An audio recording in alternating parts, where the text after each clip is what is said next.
좋아요, 구독 누르시면 부자 되실 거예요. 돈 터지는 경제 맛집 서현미의 돈터침이 시작합니다. 오늘은 최상욱 커넥티드 그라운드 대표와 함께 경제적 본능 일깨워 보겠습니다. 안녕하세요. 예, 안녕하세요. 최상욱입니다. 네, 최 대표님. 어제 어제가 11월 19일인데 내년 아파트 공시가격이 정해졌어요. 네. 동결됐죠? 네, 동결됐습니다. 공시 가격은 연초에 조사를 해서 4 월에 발표를 하는데요.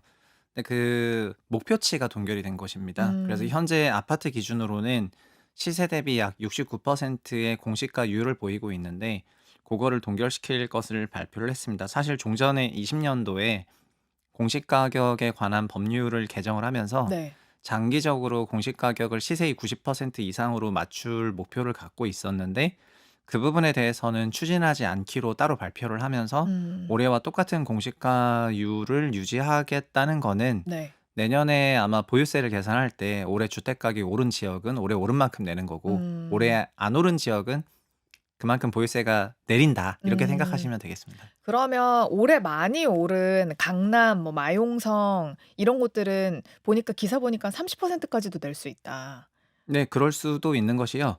올해 주택가격 상승률이 가장 높았던 지역은 강남, 서초, 용산, 마포 음음. 요 정도고 그리고 송파, 성동구 정도 되거든요. 네.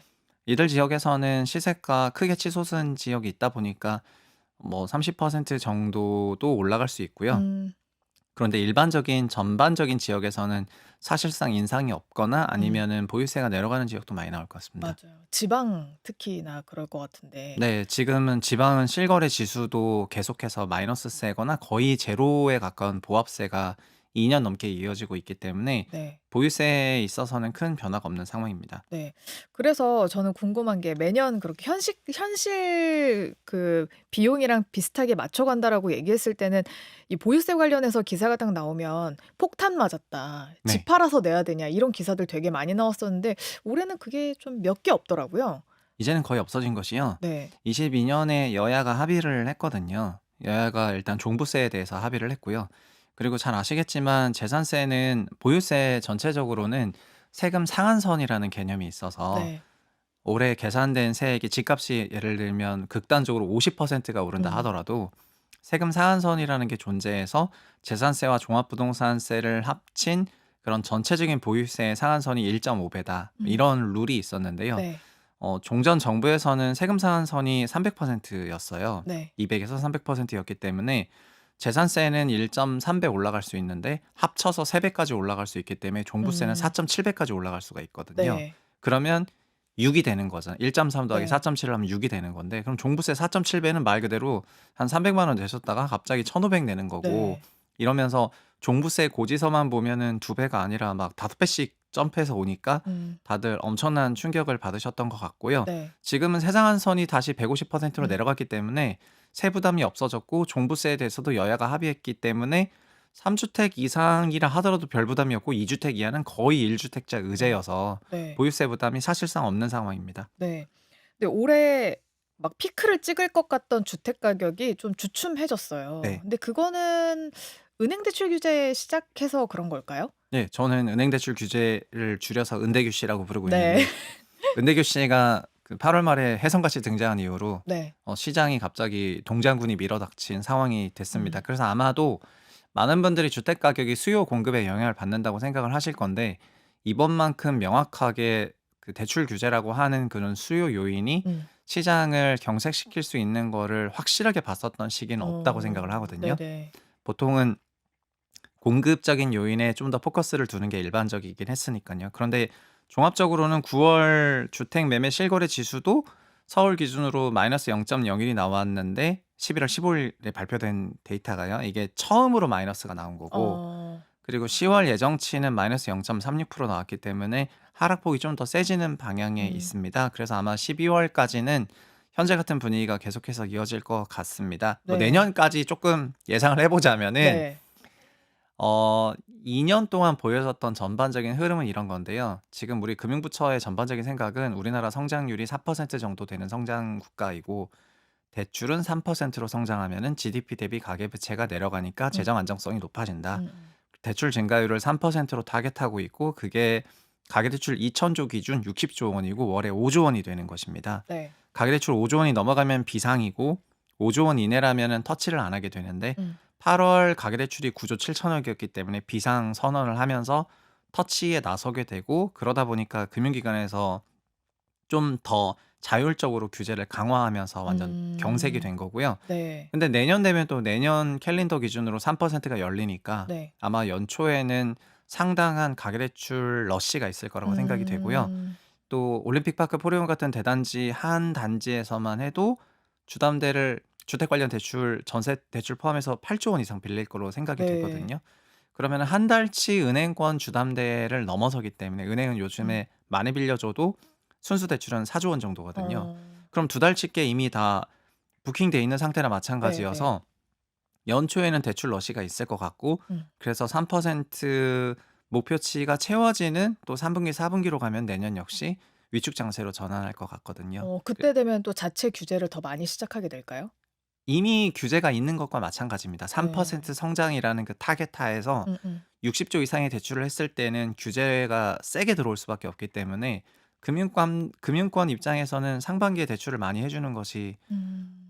은행도 여러 은행들이 있기 때문에 먼저 달려나가는 게 좋다 생각해서 저는 이걸 대출 러쉬로 부르고 싶고 그래서 네. 내년 시장 분위기는 상반기에는 열린 대출과 함께 음. 시장이 다시 조금 활성화될 것 같고요. 음. 하반기는 또 다시 지난 2년과 올해처럼 또 경색이 될 것 같습니다. 그러면은 지금 집 사려고 생각하시는 분들 중에서 대출을 많이 안 받아도 되시는 분들은 사실 지금이 좀 기회일 수 있겠네요. 그것도 맞는 말씀이고요. 그리고 주택을 사시려는 생각이 있으시다면은 상반기가 낫습니다. 자금 조달 차원에서는 음. 하반기에는 생각지도 못한 걸로 꼬일 수가 있고 최근 들어서 정부의 은행 대출 규제가 강화되다 보니까 디딤돌 대출까지도 건들고 맞아요. 있는데 디딤돌 대출로 잔금 치르거나 할 생각이 있으셨던 분들이 다 이게 안 나오다 보면서 네. 굉장히 난감해지는 상황이 많이 있거든요. 그런데 현재 전반적으로는 이런 걸 풀어줄 생각이 없다 보니까 그래서 주택 시장이 상반기와 하반기로 굉장한 주기성을 띨 가능성이 네. 높아졌습니다. 그러면 가격적인 측면에서는 지금이 괜찮지만 자금 조달 측면에서는 내년 상반기가 괜찮을 것 같다. 네. 그리고 근데 이게 지금 사실 그 구매하려고 하시는 분들의 수요를 잠깐 눌러 놓은 거 아니냐라는 지적도 되게 많던데 결국엔 나중에 또 터지는 상황이 오지 않겠냐. 이것 아. 또한 은대규로 잡을 수 있을까요, 나중에? 계속해서? 저는 은대규 씨는 너무 강력해서 주택 시장이 점점 더 수요에 의존적이고 수요 탄력적인 상황으로 많이 바뀐다고 보고 있습니다. 음. 그리고 과거 대비 그렇게 된 이유는 주택 가격이 굉장히 높아졌기 때문이거든요. 그래서 수요의 전반적인 레벨을 생각해 보면은 그거는 거래량으로 확인할 수가 있는데요. 거래량 기준으로 보면은 과거에는 서울시 기준 월에 8천 건, 연에 한 10만 건 정도가 평균 거래 수준이라고 봤다면은 네.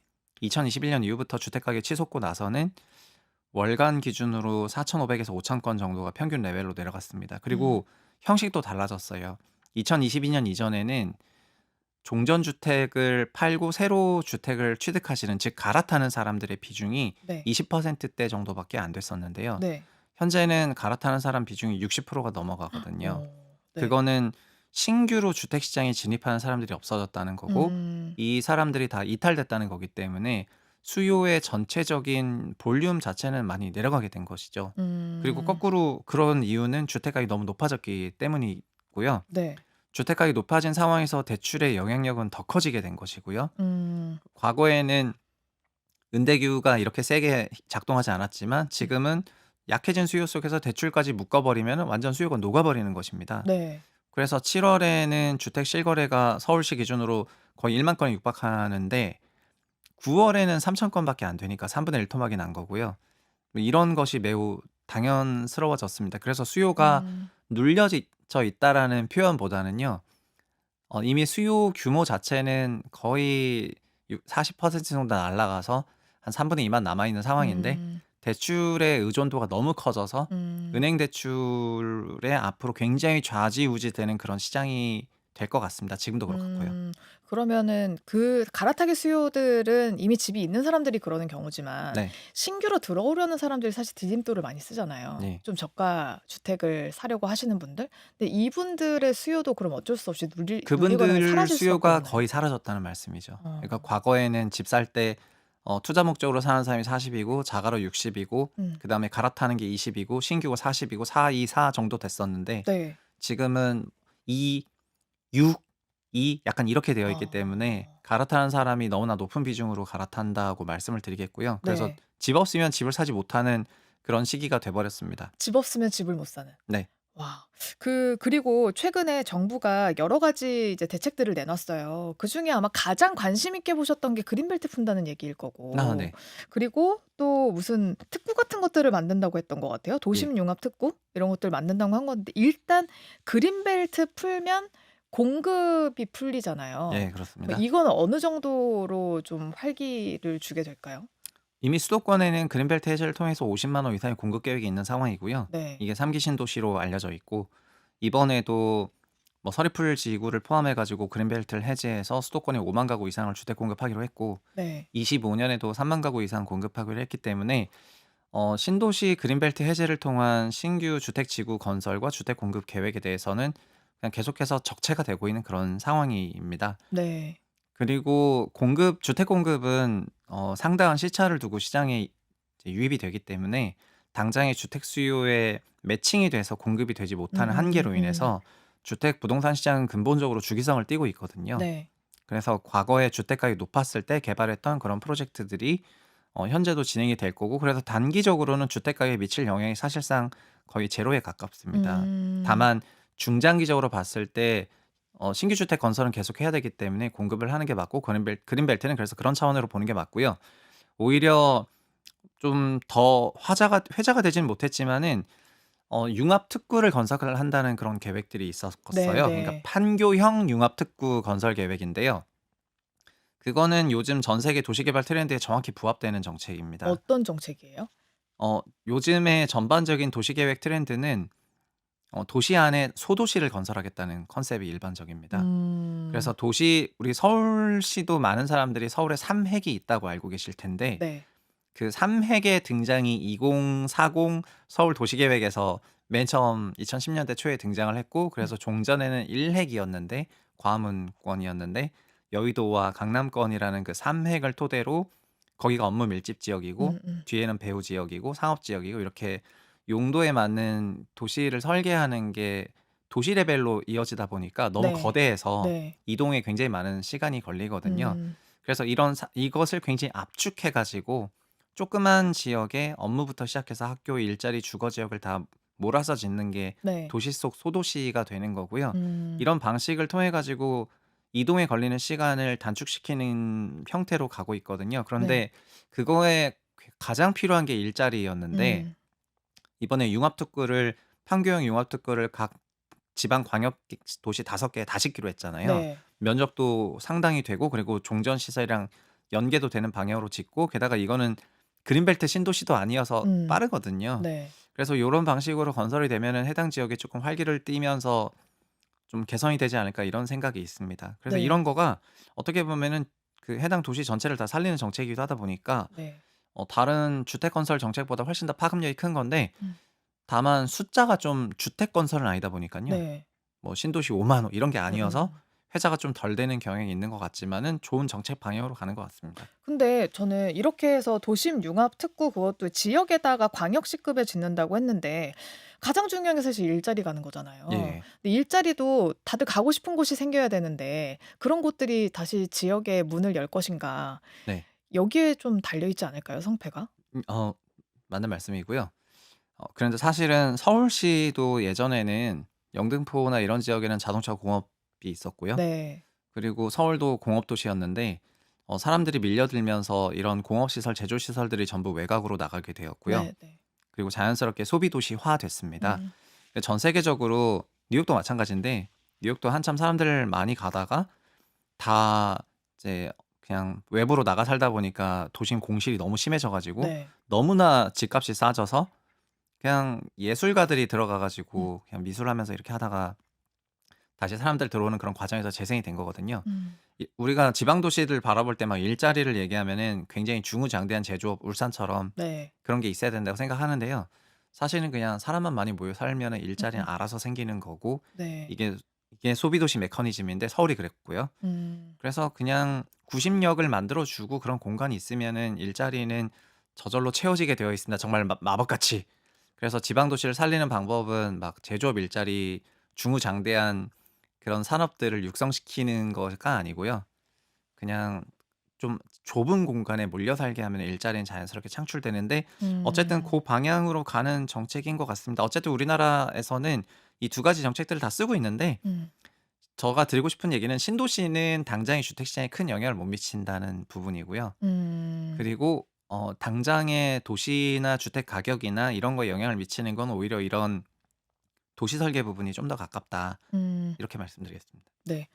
일단 저는 그 일자리가 사람들이 모여 살고 좁은 곳에 있게 하면은 뭐 당연히 생긴다라고 말씀하셨는데 그게 잘 사실 명확하게 이렇게 뾰족하게 나오지 않아서 그게 좀 궁금하기는 해요. 어떤 일자리들이 있을까요? 네. 왜냐면은 주로 서비스업 아 일자리들이거든요. 네. 서비스업이요.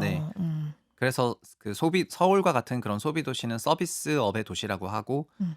그리고 보통의 도시의 1 단계 개발은 제조업으로 시작을 하거든요. 네. 제조업 도시가 제조업이 쇠퇴할 때 도시가 쇠락을 하고 그 도시가 사람들이 많이 몰려 살게 되면은 서비스업이 흥하게 되면서 도시가 음. 재생이 되는 거고요. 네. 서울도 그런 과정을 거쳤다 음음. 말씀드리는 거고 사람이 많이 안 살도록 분산시켜 버리고 막 이렇게 해 버리게 되면은 서비스업이 잉태되지 못하면서 도시가 쇠락하게 되어 있습니다. 네. 그렇게 그러니까는 좁은 해서 지역에 몰려 살게 하는 게 음음. 제일 좋은 방법론이 되겠습니다.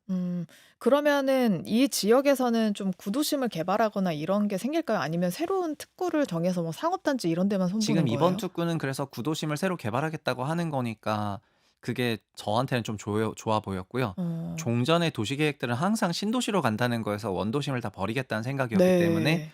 서비스업이 잉태되지 못하고 그냥 새 집을 지었을 때 잠깐의 특수로 좀 음음.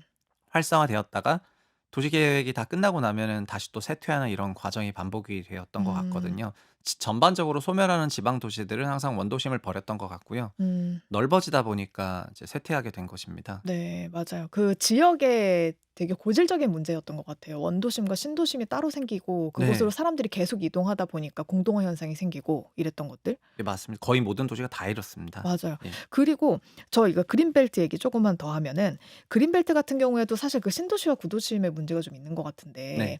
신도시에다 짓는 거잖아요. 이제 신도시를 만들겠다는 거잖아요, 네 맞죠. 그린벨트는. 근데 우리나라 특히 인제 수도권 서울 수도권 같은 경우에는 재건축 재개발을 앞둔 곳들이 굉장히 많은데 네. 지금 거기는 어떻게 손을 댈 것이며 "이렇게 계속 그린벨트를 풀어서 확장시켜 나가는 것이 옳은 방향이냐?"라고 물어보시는 분들도 있거든요.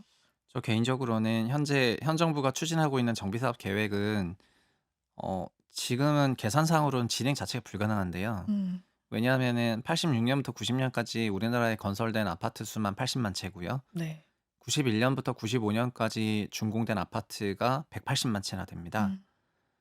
우리나라가 연간 멸실시키는 주택이 일반 주택까지 포함해서 아파트는 10만 호도 안 돼요. 아파트는 음. 8만 호 정도 멸실을 하거든요. 그런데 현재 노후정비법의 대상지가 여기 260만 채가 사실상 거의 다 들어간다고 보면 돼요. 음. 그러다 보니까 선도지구를 지정해서 네. 한 12 년에 걸쳐서 분할하겠다는 건데 그래도 260만 채를 10 년에 나눠도 연간 26만 호가 음. 정비가 되게 되는 건데요. 네. 연 20만 호 수준의 정비를 아직 우리나라는 해본 적이 없습니다. 음. 문제는 뭐냐면은 건설에 걸리는 시간을 3 년이라고 계산하게 되면은요. 20만, 20만, 20만 3년 동안은 집이 계속해서 멸실되기 때문에 네. 약 60만 채의 아파트가 멸실되는 과정에서 그 이주 수요를 받아줄 버퍼가 필요하게 되는 맞아요. 것입니다. 근데 현재 우리나라의 주택 보급 상태로는 그런 버퍼가 없고요. 네. 수도권은 더 없고 경기도는 가장 주택 보급이 뭐 극악한 지역이기 음. 때문에 아예 존재 자체가 성립이 안 되는 음. 것이거든요. 그래서 현재는 이런 그 버퍼 주택을 확보하지도 않은 상태로 주택 재건축을 하려고 하는 것 같은데 저는 현재 그래서 이런 신도시 그린벨트 건설들이 음. 이런 이주 수요를 흡수하기 위한 일종의 버퍼 주택이라고 생각을 하고 있습니다. 수는 충분한가요? 하진 않은 것 같은데. 아니요. 지금 수도권에 건설 계획 중인 주택 수가 50만 채가 넘어가거든요. 음. 그래서 이 늘 한국에는 50만 채 이상의 버퍼 주택이 필요한 상태인데요. 네. 당장은 아니지만요. 네. 근데 올해부터 선도지구 지정하게 된다면 앞으로 한 2-3년 후부터는 필요해지거든요. 음. 그런 맥락에서 보면은 지금 굉장히 늦었다고 생각이 되긴 하는데 네. 요거를 이런 리소스를 잘 맞추는 것도 어려워 보이는데 음. 이런 규모 있는 정비 사업을 아직 우리나라가 한 적도 없고 게다가 음. 정비 사업 얘기를 좀 나온 김에 네. 내년부터는 서울시도 정비 사업 러쉬인데 잘 아시겠지만 재건축을 하는 데 있어서 안전진단을 면제하고 네. 조합설립 인가할 수 있는 그 도정법 개정안이 올해 통과됐기 때문에 내년 하반기부터는 조합설립 인가 러쉬거든요. 네. 그러면 조합설립 인가 러쉬를 통해 가지고 수많은 정비사업 조합들이 올라오고 정비사업을 하려고 하게 될 텐데 그거를 어떻게 소화할 것인가에 예. 대해 가지고 별 논의가 없이 그냥 시장이 알아서 뭐 "너네가 해결해라." 이렇게 해 버리면은 그거는 어마어마한 임차료 폭등으로 이어질 개연성이 제가 있거든요. 그게 걱정이에요, 사실. 돈 없고 집 없는 사람들이 오히려 거기에 더 몰려 가지고 더 밀려나지 않을까라는 걱정이 좀 들거든요. 현재는 그렇게 설계가 되어 있어요. 음.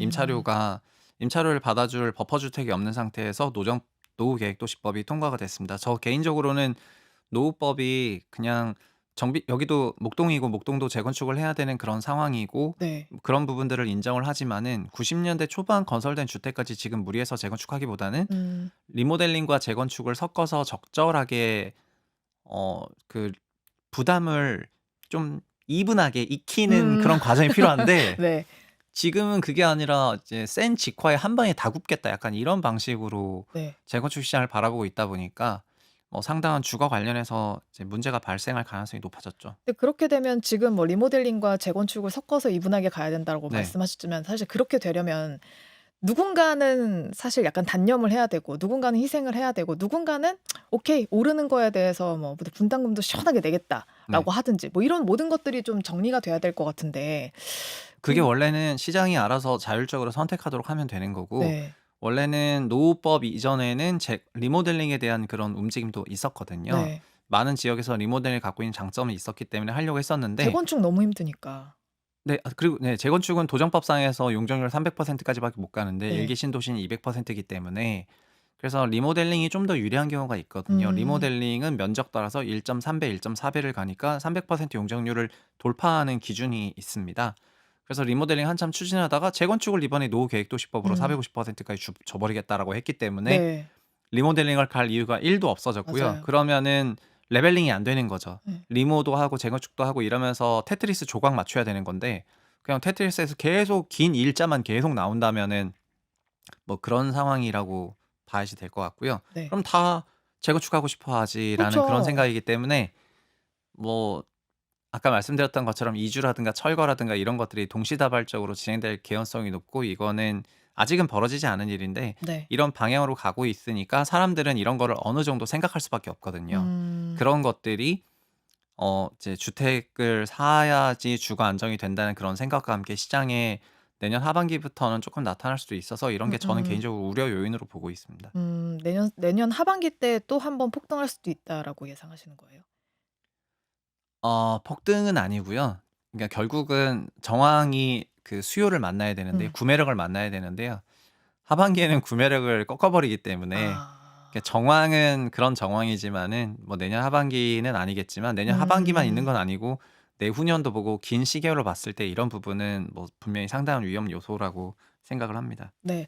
자, 최상호 커넥티드 그라운드 대표와 이야기 나누고 있습니다. 그래서 짧게 좀 볼만한 게 저는 이게 별 의미가 있을까라는 생각을 했는데 최근 정부가 프로젝트 파이낸싱 제도 개선 방안 발표를 했어요. 근데 이게 무슨 한국형 디벨로퍼 육성하겠다고 엘리베이 광교 얘기를 했는데 이게 실은 그 시행사가 직접 운영을 해서 수익 내는 구조 아니에요?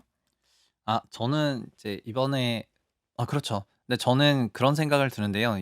요즘 정부를 보면은 3기 신도시 개발에서도 그렇고 개발형 리츠를 도입하겠다는 그런 내용도 있고요. 네. 종전에는 시행사가 그냥 주택이나 아니면 인도물을 건설하고 인도하고 손 털고 나가는 게 일반적이라면은 지금은 운용까지 책임지게 한다거나 음. 그런 생각을 가지고 있는 것 같습니다. 그리고 PF 관련해서 대책이 나왔을 때 저도 23페이지나 됐기 때문에 좀 내용을 지켜봤는데 네. 뭐 한국의 PF 상황에 대한 해석은 아주 간단합니다. 우리나라는 자기 자본금이나 매출액이 100억이 안 되는 그런 영세 시행사가 95% 이상이고요. 네. 영세 시행사가 사업을 하려다 보니까 토지를 매입할 자금조차도 없어가지고 토지에서부터 브릿지론 PF를 일으키게 되거든요. 네. 토지에서 브릿지론 PF를 일으키는 것도 그래서 보증이 필요하다 보니까 그때부터 건설사가 됐던 이런 제3의 신용 보강이 들어오게 되고요. 그때부터는 시행사는 말 그대로 이름만 시행사지 음. 건설사의 그 여러 가지 플랜 하에 진행이 되게 되는 경우가 일반적이고, 금융기관에서도 프로젝트 파이낸싱이라는 그런 소구적인 비소구적인 형태의 금융으로 요건만 보는 것이 아니라 시행사, 요즘에도 보면 시행사 대표한테 연대를 본다거나 하는 케이스 아주 일반적이거든요. 음. 그래서 우리나라는 형식은 프로젝트 파이낸싱이지만 사실은 프로젝트 대출이고, 음. 프로젝트 대출에 대해서도 담보를 필요로 하고 있는 그런 상황이 되겠습니다. 그러니까 미래 음. 현금 흐름으로 대출해 주는 것이 아니고 네. 건설사의 재무적인 그런 여력을 가지고 연대로 담보를 해 주는 거기 때문에 음. 담보대출 연장선이고요. 그래서 그거를 고치겠다고 나온 것이 뭐냐면은 자본력을 높여서 그 자기 자본 비율이 높이면 되고 토지를 사들이는 형태의 대형 시행사를 만들면 된다는 형식으로 결론이 갔거든요. 네. 근데 그게 어떻게 가능합니까? 제 말이 그 말인데요. 그래서 그냥 '꿈을 적어 놨다.' 이렇게 생각을 하고 음. 있습니다. 요렇게 가면 네. 된다는 방법론은 다 알고 있는데 네. 근데 어떻게 가는지에 대해서는 잘 적어 놓지 않았고요. 다만 음. 그런 사례를 좀 만들어야 되니까 음. 영세 시행사들이 갖고 있는 일부 문제들이 있었는데, 뭐 토지를 PF 법인에게 매각할 때 음. 양도세를 내야 되는 거를 음. 나중에 훈합하도록 한다거나 등등 여러 가지 팁들을 좀 나눴는데, 그리고 3기 신도시에 대해서도 리츠가 음. 종전에는 인도물을 보유하는 리츠였는데 이제는 디벨로퍼 리츠, 음. 그러니까 리츠가 직접 개발을 해라, 네. 이런 방식으로 여러 아이디어를 넣고 있거든요. 근데 저 그건 개인 어때요? 뭐 그것도 컨셉은 좋죠. 컨셉은 좋습니다. 네. 네, 그런데 현실적으로는 리츠 입장에서는 시행업을 추진하기에는 부담이 되는 게 사실이고요. 사실 우리나라 리츠의 전반적인 거는 투자자산 운용사 자격을 갖고 있는 부동산 투자 인력이 해당 부동산을 운용을 음. 하면서 수익을 내고 자산 관리를 하는 소위 후방 밸류 체인에 가까운데, 네. 시행은 좀 전방 밸류 체인에 가깝거든요. 후방하는 사람들에게 갑자기 전방을 하라고 하게 되면은 악기를 바꾸는 거랑 비슷해 가지고요. 음. 그냥 바이올린 키는데 피아노 치라 그러면 어려운 것처럼, 그래서 바로 되기는 조금 어렵다고 생각을 음. 합니다. 그래서 전체적으로는 근데 이런 대책이 필요할 정도로 현재 우리나라 시행업이 사실상 거의 준괴멸 상태예요. 그래서 아마 미래에 주택 건설을 해야 되는 그런 입장에서는 시행사들이 조금 산업 자체가 위축이 된다면은 주택 공급이 원활하게 안 될 거라는 그런 위기감 속에서 이런 대책들이 나온 것 같습니다. 네. 자, 일단 정부가 내놓은 정책들을 한번 좀 살펴봤고요.